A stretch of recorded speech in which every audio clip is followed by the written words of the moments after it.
మాజీ CM YCP అధినేత YS Jaganmohan రెడ్డిపై ఎమ్మెల్యే సోమిరెడ్డి చంద్రమోహన్ రెడ్డి ఆగ్రహం వ్యక్తం చేశారు. ఏపీ భవిష్యత్ నాశనం కావాలని జగన్ మావిగన్ అంటున్నారంటూ ఆగ్రహం వ్యక్తం చేశారు. విజనరీ మెంటల్ కేసుకు మధ్య అంటూ పోటీ దుయ్యబట్టారు. అభివృద్ధికి అరాచకానికి, సంక్షేమానికి, విధ్వంసానికి మధ్య పోటీ అంటూ మండిపడ్డారు. గతంలో అమరావతికి అభ్యంతరం లేదని జగన్ చెప్పారని, ఆపై 3 రాజధానులు అన్నారని గుర్తు చేశారు. ఇప్పుడు మావిగన్ అని అంటున్నారని ధ్వజమెత్తారు.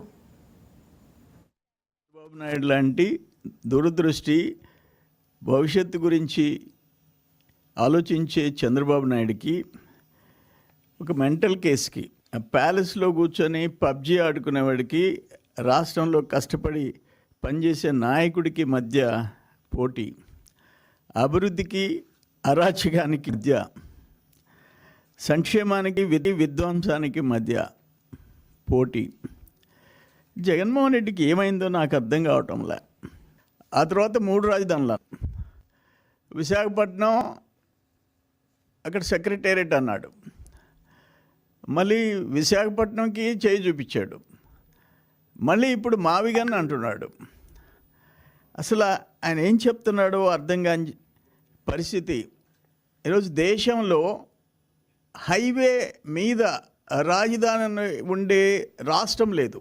హైవే మీద ఈయన హైవే మీద రాజధాని కడతానంటున్నాడు.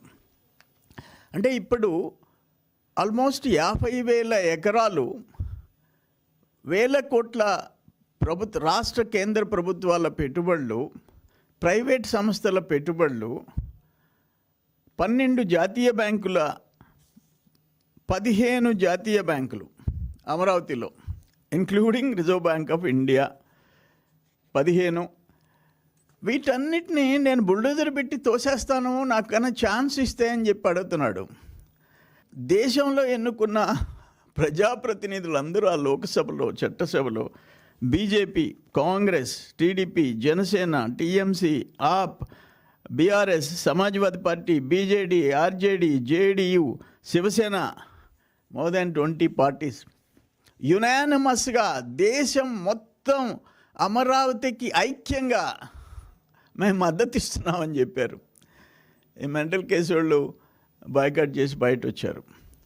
అంటే అమరావతికి ఏదన్నా ఒక రాష్ట్రమైనా డిఫర్ అయిందా? కాలేదు. దేశం మొత్తం, యావత్ దేశం నిలబడింది అమరావతి వెనక. ఆ రైతులు త్యాగాలు చేశారు.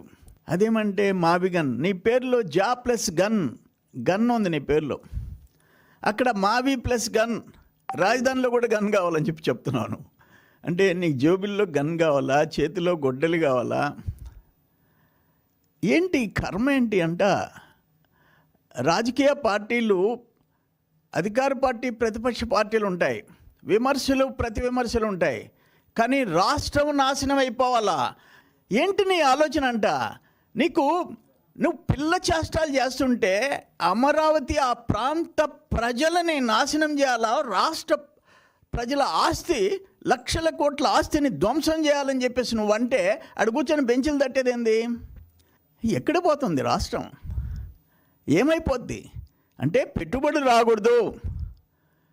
దేశం లోక్సభలో కోడై కూసింది అమరావతి రాజధాని అని నువ్వు జీర్ణించుకోలేకపోతున్నావు. లక్షల కోట్ల పెట్టుబడి వస్తున్నాయి, జీర్ణించుకోలేకపోతున్నావు. అమరావతిలో బ్రహ్మాండంగా ఇన్ఫ్రాస్ట్రక్చర్ క్రియేట్ అవుతుంది, లక్షల కోట్ల రూపాయల రాజధాని అక్కడ క్రియేట్ అవుతుంది, జీర్ణించుకోలేకపోతున్నావు. నువ్వు రేపు ఎలక్షన్కి అమరావతికి మావిగన్కి పోటీ అని చెప్పేసి పోతావా? మొన్న పోయినా 3 రాజధానులనే 11 సీట్లు వచ్చినాయి. ఇప్పుడు మావిగన్ అని చెప్పి 1-2 సీట్లు వస్తాయి. అసలు రాజకీయాల్లో ఉండే అర్హత నీకుందా జగన్మోహన్ రెడ్డి అని చెప్పేసి అడుగుతుందా? నీకు ఎవరో చెప్పు. ప్రజల ఆస్తులు నాశనం అయిపోవాలా, రాష్ట్ర భవిష్యత్తు నాశనం అయిపోవాలా, తల్లి దూరం అయిపోవాలా, చెల్లి దూరం అయిపోవాలా, చిన్నాన్న గుడ్డలతో నరికించుకోవాలా? అన్ఫార్చునేట్ అంటున్నా నేను. నీ వల్ల ఏం తెల్లారేది లేదు. రేపు ఎలక్షన్స్లో నీ ముఖం మీ వైసీపీ నాయకులు చూడరు. వైసీపీ నాయకులు ఎందుకంటే నీ నీ నీ నీ పోకడ వాళ్ళు ఏ రోజుకు ఆ రోజు గమనించుకుంటే పరిస్థితి ఈరోజు వచ్చింది.